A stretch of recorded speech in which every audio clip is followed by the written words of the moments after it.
Parang kulto, hindi mo alam kung may kulto si bakla, no? Tsaka maganda yung mga legs. Alam mong tricycle driver nung kabataan.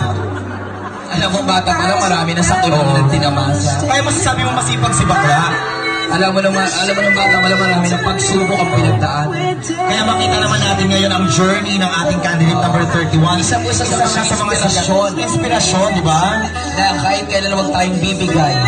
Laban lang at tsaka ballroom dancer yan, parang nag-rumba, oh. Pero yung paa parang sa lalaki. Ay! Wow! Ayan talaga yung ano, no? Parang talagang na, ayun!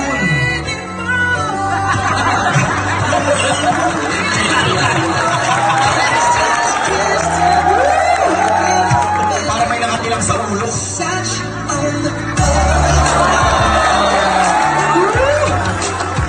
Ito talaga ang replica. Oo, ang replica talaga. Nangamot eh, may balakubak lang pala. Candidate number 31 is Miss Catriona.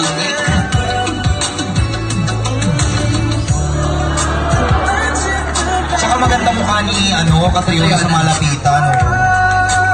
Tsaka dami ko rin pinagpapasalamat sa Panginoon pag nakakahanap ko siya. Ayan break dancer talaga. Salamat. Candidate number 31. Thank you for entertaining us. Alam nyo, parang biro-biro lang ginagawa pero it took a lot of effort, diba? It takes